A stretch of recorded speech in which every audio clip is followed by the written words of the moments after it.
நம்ம எதை செய்தாலும் உறவின் அடிப்படையில் அர்த்தத்தோடு செய்யணும். அர்த்தம் இல்லாமல் எந்த காரியத்தையும் செய்ய, அதுதான் உண்மை ஆராதிக்கிறது. ஆமே. இப்போ நான் ஜேம்ஸை பல வருஷம் ஆச்சா பார்த்து இல்லை? சரி, நேற்று தினத்தில் பார்த்தேன் நான். எனக்கும் ஜேம்ஸுக்கும் இருக்கிற உறவு இப்போ நான் பார்த்தோன்னே ஷேக்கன் பண்ணோம், ஹக் பண்ணோம். ஏன்னா எனக்கும் அவருக்கும் இடையே இருக்கிற உறவு அடிப்படையில் ரியல் எக்ஸ்பிரஷன். சொல்லுங்க, என்ன எக்ஸ்பிரஷன்? உண்மையான வாட் இஸ் தட்? உணர்வுகளின் வெளிப்பாடு இல்லை, உண்மையா அந்த உறவு. இதுதான் ஆராதனையில் இருக்கணும். சும்மா ஆக்ட் பண்ணக்கூடாது, நடிக்கக்கூடாது, பாஸ்ட் பார்க்கறதுக்காக கையெல்லாம் ஆட்டக்கூடாது. இல்லை, நம்மெல்லாம் செய்வோமா இல்லையா? என்னையா தேவதூதர் மாதிரி உட்காந்துருக்கீங்க, உங்களை பற்றி எனக்கு தெரிஞ்சுதான் நான் பேசிகிட்டு இருக்கேன். கமான், நம்ம நடிப்போமா இல்லையா? இப்பவே நடிச்சிட்டு இருக்கீங்க, நான் கேட்கும் போதே நடிக்கிறான். சார் சும்மா ஜாலியாக இருங்க. ஏன்னா உங்களை பற்றி எனக்கு தெரியும், அவருக்கும் தெரியும். சரியா? நிறைய நேரத்தில் நான் எத்தனையோ இடத்துல இப்படியே கண்ணை திறந்துட்டு இருப்பான். பாஸ்ட் பார்த்தோன்னே சோத்திர ஆண்டவரேன்னுவான், ஒரு ஆக்டை போடுவான். என்னையா?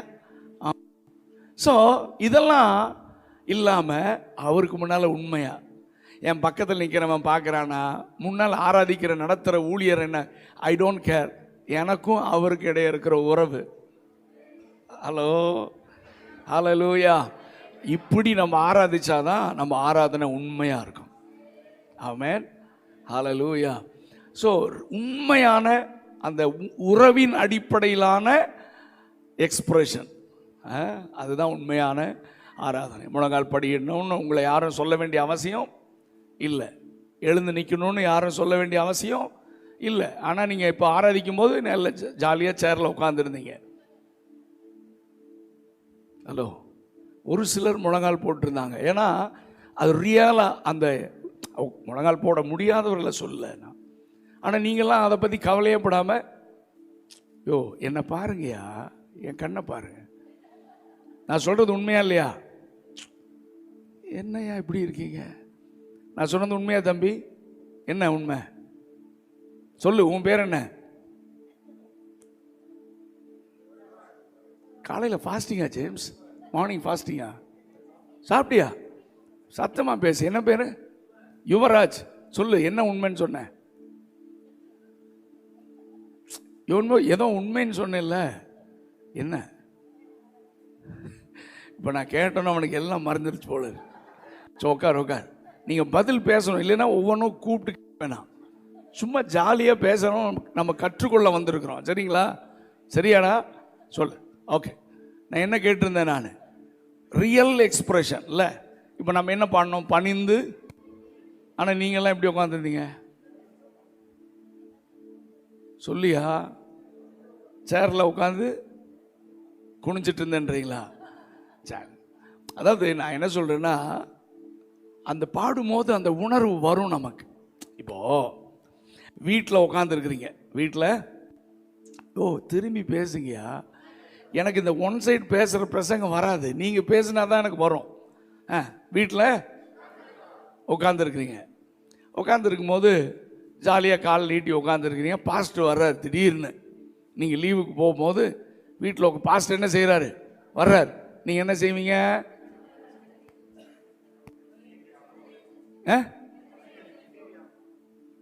இல்லை, என்ன செய்வீங்க? எந்திரிச்சு நிற்பீங்க இல்லை? எந்திரிச்சு உடனே எந்திரிப்பீங்க. ஏன் எந்திரிக்கிறீங்க? இப்போ யாராவது சொல்கிறாங்களா பாஸ்டர் வருகிறார் எழும்ப கடவோம் சொன்னாங்களா? சொல்லுங்கம்மா. அப்புறம் எதுக்கு எந்திரிக்கிறீங்க? மரியாதை. உங்களுக்கும் அவருக்கு இருக்கிற உறவு, நீங்கள் அவரை ரெஸ்பெக்ட் பண்ணுறீங்க. ஏன் எழும்புறீங்க? யார் எழும்ப சொன்னது? உங்கள் மூளை நல்ல வேலை செய்துன்னு அர்த்தம். பிரெயின் தானே கமெண்ட் பண்ணுது. இருக்கிறீங்களா இல்லையா? பேசுங்க. உங்கள் பிரெயின் இப்போது மூளை வளர்ச்சி இல்லாத ஆட்கள் வைங்களேன், மூளை வளர்ச்சி இல்லாதவன் அப்படியே உட்காந்துருப்பான். யார் வந்தாலும் வேண்டாம் உட்காந்துருப்பான். பாவம் அவன். என்ன சொல்றீங்க? பேசுகியா? உண்மையா? ஆனா உங்களுக்கு நல்ல மூளை நல்லா இருக்கிறதுனால அது சொல்ல, டே பாஸ்டர் எந்திரா மேல அப்படின்னு கமெண்ட் பண்ணும் இல்ல, உடனே எந்திரிச்சிடும் இல்ல. இதுதான் நம்முடைய கல்ச்சர், இதுதான் நம்ம கொடுக்கிற மரியாதை, இதுதான் உறவின் அடிப்படையில் செய்கிற ஆக்ஷன். ஹலோ. ஆனா வொர்ஷிப் பண்ணும்போது மூளை வேலை செய்யறது இல்லை நினைக்கிறேன். என்னையா யோ என்ன கேட்டாலும் முறைக்கிறியா? வொர்ஷிப் பண்ணும்போது என்ன செய்யறது இல்லை சொல்லுங்க.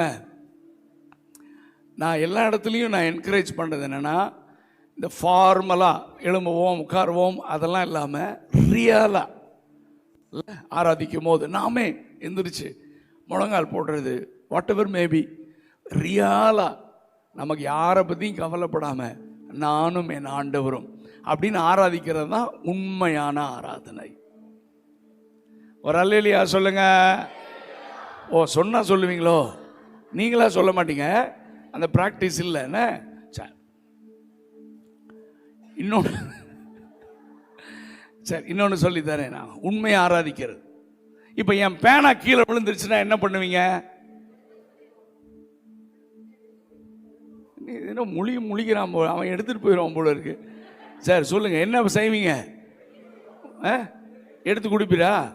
சரி, உன் பேர் என்ன மறுபடியும் சொல்லுங்க? டெரில். டெரின். டெரின் வந்து எடுத்து கொடுக்குறார், பேனா எடுத்து கொடுக்குறார். நான் இவருக்கு என்ன சொல்லணும்னு நினைப்பீங்க? தேங்க்ஸ் சொல்லணும்ல. நான் சொல்லலை, நான் பாட்டுக்கு ஊழியம் செஞ்சுட்டு இருக்கேன்.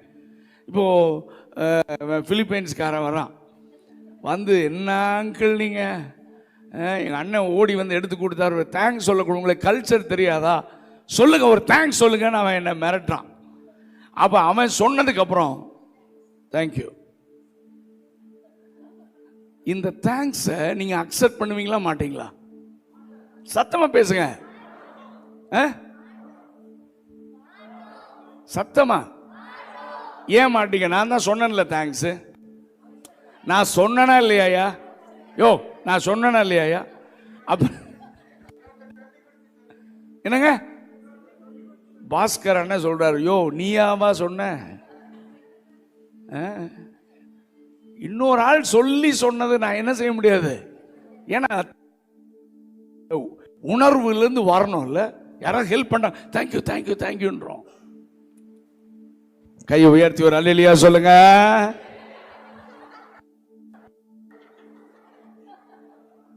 இப்படிதான் அல்லேலூயா சொல்லிட்டு இருக்கோம். அந்த அல்லேலூயா ஆண்டவர் அக்செப்ட் பண்ணுவாரா? சொல்லுங்க, பேசுங்க. பாஸ்கர் என்ன சொல்லுங்க, இந்த அல்லேலூயாவை ஆண்டவர் அக்செப்ட் பண்ணுவாரா மாட்டாரா? அப்ப இத்தனை வருஷம் இப்படி தானே சொல்லிட்டு இருக்கோம். அப்ப உண்மையை ஆராதிக்கிறது இல்லைல்ல. சொல்லுங்க, பேசுங்க. ஸோ இன்னைக்கு என்கரேஜியோ, நான் உங்களை உற்சாகப்படுத்துறேன். நம்ம ஆராதிக்கலாம் அப்படின்னு வந்துட்டோம்னா லைவா இருக்கணும், வொர்ஷிப் பண்ணிட்டே இருக்கணும். பாஸ்டர் ப்ரீச் பண்ணும்போது, ரெவலேஷன் வரும்போது தேவனை நீங்க துதிச்சுட்டே இருக்கணும். சும்மா மண்ணு மாதிரி உட்காந்து கேட்க கூடாது. என்னால அப்படி பிரசங்க கேட்க முடியாது. ஒரு வார்த்தை வரும்போது என் ஆவியை தொட்டுச்சுன்னா எந்த இடமா இருந்தாலும் தேவனை துதிச்சுட்டே தான் ஆண்டவருடைய வார்த்தையை நான் கேட்பேன். அதே மாதிரி தான் வொர்ஷிப் பாட்டு ஆனா நல்லா கை தட்டணும், நல்ல உற்சாகமா ஆராதிக்கணும். வார்த்தை வரும்போது, ஈவன் உங்க பைபிள் கிளாஸ்ல கூட, ஸ்கூல்ல கூட ரெவலேஷன் வரும்போது நீங்க ஆண்டவரை மகிமைப்பட. ஆமென். தேவனை துதிச்சுட்டே இருக்கணும். நான் சிறு வயதில் பார்த்த சபை அப்படி இருந்துச்சு. பாஸ்டர்ஸ் எல்லாம் ப்ரீச் பண்ணாங்கன்னா, வார்த்தை வந்துச்சுன்னா எங்க சபையெல்லாம் ஆவியில நிறைஞ்சுதான் அந்த வார்த்தையை கேட்பாங்க. ஸோ நான் உங்களை உற்சாகப்படுத்துகிறேன். இதுதான் ஆதி பெந்தகோஸ்தே அனுபவம். கர்த்தர் திரும்ப அந்த அனுபவத்தில் கர்த்தர் நம்மை நடத்துவாராக. இந்த இடத்துல நீங்கள் இதை கற்றுக்கொண்டு பிராக்டிஸ் பண்ணி நீங்க போய் ஊழியம் செய்யும் போது இந்த அனுபவத்தில் நீங்க ஊழியம் செய்யணும், ஜனங்களை நடத்தணும். அதைத்தான் கர்த்தர் எதிர்பார்க்கிறார். இப்ப நீங்களே பிராக்டிஸ் பண்ணலன்னா நீங்க அதை செயல்படுத்த முடியாது. சரியா? ரியலா பிராக்டிஸ் பண்ணணும்.